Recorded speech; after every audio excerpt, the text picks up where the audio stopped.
ಈಗ supreme court ನ್ಯಾಯಾಧೀಶರ ವಿಚಾರಕ್ಕೆ ಸಂಬಂಧಪಟ್ಟಂತೆ ಅಲ್ಲಿ ಮೀಸಲಾತಿ ಇಲ್ಲ ಅಂತ ಹೇಳಿ. ಬಟ್ ಇಲ್ಲೊಂದು ವಾದ ಬರುತ್ತೆ, ಅವರು ನ್ಯಾಯಾಧೀಶರು ಯಾಕೆ ಒಂದೇ ಕಮ್ಯುನಿಟಿ ಅವ್ರು ಆಗ್ತಾ ಇಲ್ಲ, ಬೇರೆ ಕಮ್ಯುನಿಟಿ ಯಾಕೆ ಆಗ್ತಿಲ್ಲ ಅಂತ ಹೇಳಿದ್ರೆ ಇದು ಮೆರಿಟ್ ಅಂತ ಬರುತ್ತದೆ, ಅರ್ಹತೆಯನ್ನು ಗಳಿಸ್ಕೋತಾ ಇಲ್ಲ. ಸೊ ಮೆರಿಟ್ ಇದ್ದರೆ ಇವ್ರಿಗೆ ಮೆರಿಟ್ ಇಲ್ಲದ ಕಾರಣಕ್ಕಾಗಿ ಬರ್ತಾ ಇಲ್ಲ, ಅರ್ಹತೆಯನ್ನು ಗಳಿಸ್ಕೋಬೇಕಾಗಿರುವಂಥದ್ದು ಅಂತ ಹೇಳ್ತಾರೆ. ಅರ್ಹತೆ ಅಂದರೆ ಏನು, ಮೆರಿಟ್ ಅಂದರೆ ಏನು? ನನ್ನ ಮೂಲಭೂತ ಪ್ರಶ್ನೆ ಮೆರಿಟ್ ಅಂತ ಹೇಳ್ತಿದ್ದೀರಲ್ಲ, ಏನಂಗಂದ್ರೆ ಒಬ್ಬ ಕುಂಬಾರ ಮಡಿಕೆ ಮಾಡೋದು ಮೆರಿಟ್ ಅಲ್ವಾ? ನಾನು ನಿಮಗೆ ಒಂದು ಗಾಡಿ ಮಣ್ಣು ತಂದು ಕೊಡ್ತೀನಪ್ಪ ಎಲ್ಲ ಮೆರಿಟ್ ಸ್ಟೂಡೆಂಟ್ಸ್ಗೆ, ಒಂದು ಮಡಿಕೆ ಮಾಡಿಕೊಡ್ಲಿ ನೋಡೋಣ. ಒಬ್ಬ ನೇಕಾರ ಬಟ್ಟೆ ಇದನ್ನು ನೂಲ್ತಾನಲ್ಲ, ಅದು ಮೆರಿಟ್ ಅಲ್ವಾ? ಒಬ್ಬ ಕುರುಬ ಕಂಬಳಿ ನೇಯ್ತಾನಲ್ಲ, ಅದು ಮೆರಿಟ್ ಅಲ್ವಾ? ಒಬ್ಬ ಕಟಕ ಎಷ್ಟು ಚೆನ್ನಾಗಿ ಕುರಿನ ಕೊಯ್ತಾನೆ, ಕೋಳಿನ ಕೊಯ್ತಾನೆ, ಅದರ ಭಾಗಗಳನ್ನು ಎಷ್ಟು ಚೆನ್ನಾಗಿ ವಿಂಗಡಿಸ್ತಾನೆ, ಇದು ಮಾಡ್ತಾನೆ, ಅದು ಅನಾಟಮಿ ಅಲ್ವಾ? ಒಬ್ಬ ಮೆಟಲರ್ಜಿಕಲ್ ಇಂಜಿನಿಯರಿಂಗ್ ಅಂತ ಮಾತಾಡ್ತೀರಿ ನೀವು. ಮೆಟಲರ್ಜಿಕಲ್ ಇಂಜಿನಿಯರಿಂಗ್ ಅಂತ ಹೇಳಿದ್ರೆ ಏನು? ಒಬ್ಬ ಕಮ್ಮಾರ ಅವನು ಕಬ್ಬಣ ಇಟ್ಕೊಂಡು ಆ ಕಬ್ಬಣನ ನೀವು ಮುಟ್ಲಿಕ್ಕೂ ಆಗಲ್ಲ ಅಂತ ಕಬ್ಬಣನ ಮೇಣದ ಥರ ಹೆಂಗೆ ಬೇಕೋ ಹಂಗೆ ಮಾಡಿ ಕೊಡ್ತಾನಲ್ಲ, ಅದು ಮೆರಿಟ್ ಅಲ್ವಾ? ಮೆರಿಟ್ ಅಂದರೆ ನೀವು ಬರೀ ಶಾಲೆಯಲ್ಲಿ ಊರು ಹೊಡೆದು ಅದನ್ನು ಎಕ್ಸಾಮಿನೇಷನಲ್ಲಿ ವಾಂತಿ ಮಾಡಿ ಇಷ್ಟು ಚೆನ್ನಾಗಿ ವಾಂತಿ ಮಾಡಿದ್ದೀವಿ ನಾವು ಮಾರ್ಕ್ಸ್ ಕೊಡಿ ತಗೊಂಡ್ರದ ಮೆರಿಟು? ಇದಲ್ವ ಮೆರಿಟ್ ಅಲ್ವಾ ಇದೆಲ್ಲ? ನೀವು ಮೆರಿಟ್ ಅಂತಂದರೆ ಏನಂತ ತಿಳ್ಕೊಂಡಿದ್ದೀರಿ? ಬೆಳಿಗ್ಗೆ ಎದ್ದು ಒಬ್ಬ ದಲಿತನ ಮಗ ಅವನು ಅಲ್ಲಿ ಕಸ ಹೊಡಿಬೇಕು, ಎತ್ತುಗಳ ಹತ್ರ ಎಮ್ಮೆಗಳ ಹತ್ರ ಕ್ಲೀನ್ ಮಾಡಬೇಕು, ಆ ಕೆಲಸ ಮಾಡೋನು. ಬೆಳಗ್ಗೆ ಎದ್ದಿದ್ದೆ ಗಾಯತ್ರಿ ಮಂತ್ರ ಮಾಡೋವಂಥವನು, ಅವನಿಗೆ ಬ್ರೈನ್ಗೆ ಎಕ್ಸಸೈಸ್ ಸಿಗುತ್ತೆ, ಇವನು ಫಿಸಿಕಲ್ ಎಕ್ಸಸೈಸ್ ಮಾಡ್ತಾ ಇರ್ತಾನೆ. ಮೆರಿಟ್ಟು ಯಾರಿಗೆ ಬರುತ್ತೆ? ನಿಮ್ಮ ಎಜುಕೇಷನ್ ಸಿಸ್ಟಮ್ ಹೆಂಗಿದೆ? ನಿಮ್ಮ ಎಜುಕೇಷನ್ ಸಿಸ್ಟಮು ಶ್ರಮ ಆಧಾರಿತ ಆಗಿದ್ರೆ ಮೆರಿಟ್ ಬೇಕಾಗಿಲ್ಲ, ನಮಗೆ ಅವಾಗ ರಿಸರ್ವೇಷನ್ ಬೇಕಾಗಿಲ್ಲ. ನಿಮ್ಮ ಎಜುಕೇಷನ್ ಸಿಸ್ಟಮ್ ಇರೋದು ಬುದ್ಧಿ ಆಧಾರಿತ, ಬರೀ ಬೌದ್ಧಿಕ ಆಧಾರಿತ, ಬರೀ ಮೆದ್ಲನ್ನು ಬಳಸೋದು. ನಿಮಗೆ ಮೆದ್ಲಿದೆ, ನೀವು ಅದನ್ನ ಬಳಸ್ತೀರಿ. ನಮ್ಮ ಮೆದ್ಲಿರೋದು ನಮ್ಮ ಬೆರಳಲ್ಲಿ. ನಾವು ಮಡಕೆ ಮಾಡೋದ್ರಲ್ಲಿ, ಕಂಬಳಿ ನೇಯೋದ್ರಲ್ಲಿ, ಬಟ್ಟೆ ನೇಯೋದ್ರಲ್ಲಿ ನಮ್ಮ ಮೆರಿಟ್ ಇರೋವಂಥದ್ದು. ಈ ಮೆರಿಟ್ ಬಗ್ಗೆ ನೀವು ಯಾಕೆ ಮಾತಾಡಲ್ಲ? ನಮ್ಮ ಮೆರಿಟ್ ಬಗ್ಗೆ ಯಾಕೆ ಮಾತಾಡಲ್ಲ? ಓಕೆ. ಮತ್ತು ಈಗ ಸೋಷಿಯಲ್ ಮೀಡಿಯಾದಲ್ಲಿ ಒಂದು ಪೋಸ್ಟರ್ ಎದಾಡ್ತಾ ಇದೆ ಸರ್, ಆರ್ಮಿಯಲ್ಲಿ ನೋ ರಿಸರ್ವೇಷನ್, ಇಸ್ರೋಲ್ಲಿ ನೋ ರಿಸರ್ವೇಷನ್, DRDO ಅಲ್ಲಿ ನೋ ರಿಸರ್ವೇಷನ್, ಕ್ರಿಕೆಟಲ್ಲೂ ಕೂಡ ರಿಸರ್ವೇಷನ್ ಇಲ್ಲ.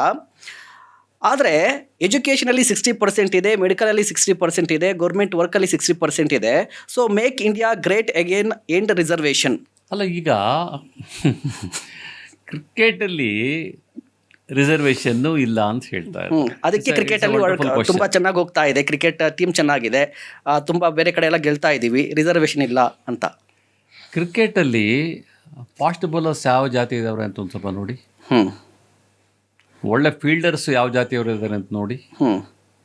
ಅಲ್ಲಿ ರಿಸರ್ವೇಷನ್ನು ನೀವು ಕೊಡಬೇಕಾಗಿರೋವಂಥವ್ರು ಅವ್ರ ಮೆರಿಟಿಂದ ತಗೊಳ್ತಾ ಇದ್ದಾರೆ. ಅಲ್ಲಿ ಬ್ರೈನ್ ಇಲ್ಲ, ಅಲ್ಲಿ ನಿಮ್ಮ ಫಿಸಿಕಲ್ ಎಕ್ಸಸೈಸಸ್ಸು, ನಿಮ್ಮ ಫಿಸಿಕಲ್ ಸ್ಟ್ರೆಂತ್ ಬೇಕಾಗಿರೋದು, ಅದರಿಂದಾಗಿ ಆಟೋಮೆಟಿಕ್ ಆಗಿ ಸೆಲೆಕ್ಟ್ ಆಗ್ತಾ ಇದ್ದಾರೆ ಅವರು. ಅಲ್ಲೂ ಕೂಡ ಇಷ್ಟು ದಿವಸ ಅನ್ಯಾಯ ಇತ್ತು. ಕಳೆದ 20 ವರ್ಷಗಳ ಹಿಂದ್ಗಡೆ ಬರೀ 11 ಜನನೂ ಮೇಲ್ಜಾತಿಯವರೇ ಇರ್ತಾ ಇದ್ರು. ಈಗ ಒಬ್ಬ ದಲಿತ ಇರ್ತಾನೆ, ಒಬ್ಬ ಮುಸ್ಲಿಂ ಇರ್ತಾನೆ, ಒಬ್ಬ ಹಿಂದುಳಿದವನು ಇರ್ತಾನೆ, ಒಬ್ಬ ಆದಿವಾಸಿ ಇರ್ತಾನೆ, ಒಬ್ಬ ಅಲೆಮಾರಿ ಇರ್ತಾನೆ. ಈಗ ಅದರಿಂದ ಗೆಲ್ತಾ ಇದ್ದೀರಿ. ಈಗ ಇಷ್ಟೆಲ್ಲ ಮಾತಾಡ್ತಿರಲ್ಲ, ನಾವು ಮೆರಿಟ್ ಬಗ್ಗೆ ಮಾತಾಡ್ತಿರಲ್ಲ, ಯಾಕೆ ಒಂದು ವರ್ಲ್ಡ್ ಕಪ್ ಫುಟ್ಬಾಲ್ಗೆ ಒಂದು ಟೀಮನ್ನ ನಿಮ್ಗೆ 11 ಜನ ಸೆಲೆಕ್ಟ್ ಮಾಡೋಕ್ಕಾಗಲಿಲ್ಲ ಈ ದೇಶದಲ್ಲಿ? ಹೌದು, ಇದಕ್ಕೆ ಉತ್ತರ ಕೊಡಲಿ ಅವರು. ಯಾಕೆ ಬರೀ ಫುಟ್ಬಾಲ್ ಆಡೋವಂತಹ ಒಂದು ಟೀಮನ್ನು ನಿಮ್ಗೆ ಸೆಲೆಕ್ಟ್ ಮಾಡೋಕ್ಕಾಗಲಿಲ್ಲ?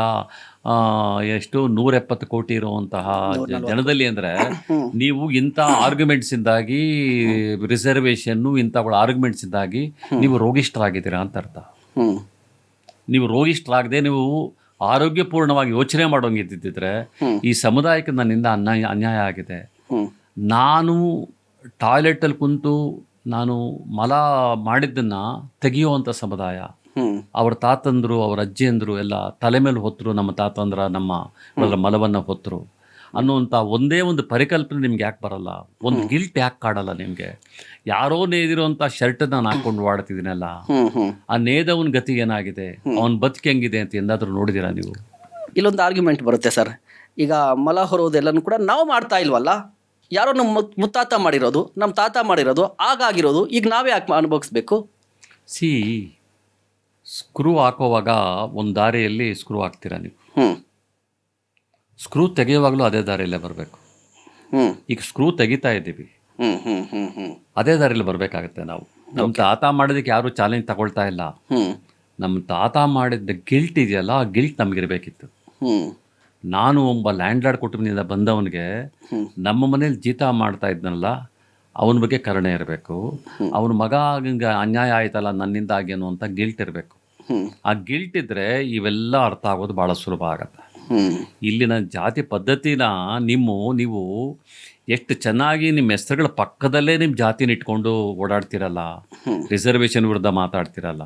ಹ್ಮ್ ನಿಮ್ಮ ಹೆಸರು ಪಕ್ಕದಲ್ಲೇ ಜಾತಿ ಇರುತ್ತೆ, ಹೌದು. ಜಾತಿ ಸೂಚಕವಾದಂಥ ಪದ ಇರುತ್ತೆ.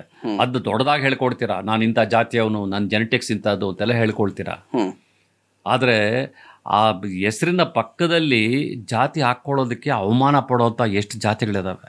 ಹ್ಮ್ ಇವತ್ತು ಕ್ಷೌರ ಮಾಡೋವಂಥವನು ಒಬ್ಬ, ಅವನ ಮಗನ್ನ ಆ ಕ್ಷೌರದ ಅಂಗಡಿ ಇರುತ್ತಲ್ಲ, ಆ ಕ್ಷೌರದ ಅಂಗಡಿ ಇರೋವಂಥ ಕಡೆ ಸ್ಕೂಲ್ಗೆ ಸೇರಿಸಲ್ಲ. ಹ್ಮ್ ಯಾಕಂದರೆ ಅವನ ಜೊತೆಯಲ್ಲಿ ಸ್ಕೂಲ್ಗೆ ಹೋಗುವಂಥ ಮಕ್ಕಳು ಕೇಳ್ತಾರೆ ಇವರಪ್ಪ ಕ್ಷೌರ ಮಾಡ್ತಾನೆ ಅಂತ. ಹ್ಮ್ ಅವನು ಬೇರೆ ಕಾನೂನಿನಲ್ಲಿ ಸೇರಿಸ್ತಾನೆ ಅವನ ಮಗನನ್ನು. ಹ್ಮ್ ಈ ಸೂಕ್ಷ್ಮಗಳು ಅರ್ಥ ಆಗ್ತಾ ಇದೆಯಾ ನಿಮಗೆ? ಹ್ಮ್ ಒಬ್ಬ ಬಟ್ಟೆ ಒಗೆಯೋನು ಇವತ್ತು ಆ ಲ್ಯಾಂಡ್ರೀಸ್ ಬಂದಿದೆ. ಹ್ಮ್ ಆ ಲಾಂಡ್ರೀಸ್ ಬಂದಾಗ ಈ ಬಟ್ಟೆಗೆ ಒಂದು ಕೆಲಸನೇ ಹೊರಟೋಯ್ತು. ಇಷ್ಟು ವರ್ಷ ನಮಗೆ ಬಟ್ಟೆ ಒಗೆದುಕೊಟ್ಟವನು, ತಾತ ಮುತ್ತಾತರ ಕಾಲದಿಂದ ಬಟ್ಟೆ ಒಗೆದುಕೊಟ್ಟವನು ಇವತ್ತು ಬೀದಿಗೆ ಬಿದ್ದೀನಲ್ಲ ಲಾಂಡ್ರಿ ಬಂದಮೇಲೆ. ಇದು ಅನ್ಯಾಯ ಅಂತೇಳಿ ನಿಮ್ಗೆ ಅನ್ನಿಸ್ದೇ ಇದ್ದರೆ ಅಂದರೆ ನಿಮಗೆ ಹೃದಯವಂತಿಕೆನೇ ಇಲ್ವಾ? ಹಂಗಾದರೆ ರಿಸರ್ವೇಷನ್ನು ಭಾಳ ಸರಳವಾಗಿ ಹೇಳೋಂಥದ್ದಲ್ಲ. ಬಾಬಾ ಸಾಹೇಬ್ರು ಇದನ್ನು ಭಾಳ ಆಲೋಚನೆ ಮಾಡಿ ಕೊಟ್ಟಿರುವಂಥದ್ದು ರಿಸರ್ವೇಷನ್ನ. ಬರೀ ರಿಸರ್ವೇಷನ್ನ SC/ST ಕೊಡಲಿಲ್ಲ, OBCಗಳಿಗೆ ಕೊಟ್ಟರು, ಆದಿವಾಸಿಗಳಿಗೆ ಕೊಟ್ಟರು, ಅಲೆಮಾರಿಗಳಿಗೆ ಕೊಟ್ಟರು, ಎಲ್ಲ ಪ್ರಾಣಿ ಪಕ್ಷಿಗಳಿಗೂ ಕೂಡ ಕೊಟ್ಟರು. ಅದಕ್ಕೆ ನಾನು ಯಾವಾಗಲೂ ಒಂದು ಮಾತು ಹೇಳ್ತಾ ಇರ್ತೀನಿ, ರಿಪೀಟೆಡಾಗಿ ಹೇಳ್ತಾ ಇರ್ತೀನಿ, ಸಂವಿಧಾನ ಅದು ಜೀವಕೇಂದ್ರಿತ ಅಂತ. ಒಬ್ಬ ಮನುಷ್ಯ, ಯಾರೇ ಒಬ್ಬ ದೊಡ್ಡ ಸೆಲೆಬ್ರಿಟಿ ಒಂದು ಜಿಂಕೆ ನೋಡಿದ್ರೆ ಅವನು ಜೈಲಿಗೆ ಹೋಗ್ತಾನೆ. ಆ ಜಿಂಕೆ ಯಾರಿಗೂ ಸೇರಿದ್ದಲ್ಲ, ಆದರೆ ಆ ಜಿಂಕೆಗೆ ಬದುಕುವ ಹಕ್ಕನ್ನು ಕೊಡ್ತು ಸಂವಿಧಾನ. ಅದೇ ಸಂವಿಧಾನವೇ ಇವತ್ತು ನಮಗೆ ಮೀಸಲಾತಿನ ಕೊಟ್ಟಿರುವಂಥದ್ದು. ನಿಮ್ಗೆ ಯಾವಾಗ ಜಾತಿ ಪದ್ಧತಿ ಹೋಗುತ್ತೋ ಮೀಸಲಾತಿ ಬೇಕಾಗಿಲ್ಲ, ಯಾರಿಗೂ ಬೇಕಾಗಿಲ್ಲ. ಮೊದಲು ಜಾತಿ ಪದ್ಧತಿನ ತೊಡಗಿಸಿ ಆಮೇಲೆ ಮೀಸಲಾತಿ ಬಗ್ಗೆ ಮಾತಾಡಿ, ಮತ್ತು ನಿಮ್ಗೆ ನೈತಿಕತೆ ಇರುತ್ತೆ.